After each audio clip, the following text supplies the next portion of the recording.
Kevin Bardsley and his 12-year-old son Garrett went on a father-son Boy Scout camping trip in the Uinta Mountains in northern Utah. Their campsite was situated next to Lake Quiberon inside of the Wasatch National Forest. The lake was actually pretty remote and difficult to access because it was almost completely surrounded by huge mountains. The only side you could get to the lake on was its western side, but the western trail leading to it was very cumbersome because you had to bypass 7 different lakes. Early in the morning on August 20th, Kevin and Garrett woke up, they hopped out of their tents, and so they decided they would head down to the lake to get some early fishing in. As they get there, the sun's coming up over the mountains, and they're really excited about their day of fishing. Garrett was jumping around on different stones that were poking out of the water, and at some point he tripped and he fell into the water, soaking his shoes and his pants. And so he hopped out of the water and he's kind of laughing at himself. Garrett said to his dad, "This is actually pretty uncomfortable. I'm gonna go change my pants and my socks." And so Kevin said, "No problem." And so Garrett starts walking back up towards the campsite, and Kevin actually turned around and watched his son disappear into the trees, but he heard the sound of other campers at the campsite,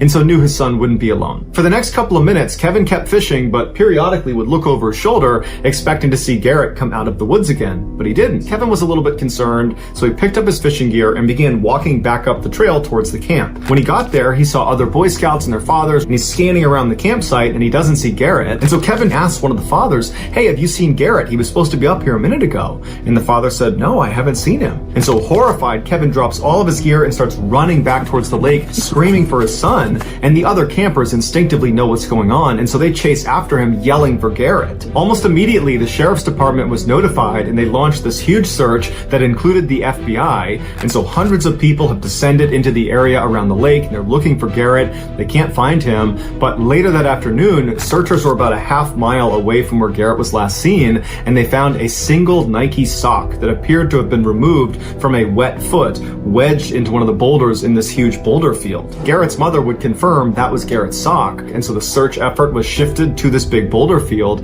and for days they looked all over the place for him, but there was no sign of Garrett anywhere, and so eventually the search was terminated. What their theory was is Garrett must have gotten lost on the walk back to the camp and then ultimately died of exposure. But the idea that a boy of Garrett's age would get lost along a well-defined 150-meter long trail that he was familiar with, that seems a little far-fetched. Also, as Garrett was walking down that trail, he would have heard the sounds of the other campers in the campsite, so that would have helped him figure out exactly where he needed to go. So something happened to Garrett almost immediately when he left his father that caused him to wind up a half mile away in a boulder field with one sock missing. It screams abduction case. But remember, this campsite was over an hour's hike away from the nearest civilization, and they know this group of Boy Scouts and their fathers were the only ones in the area that day.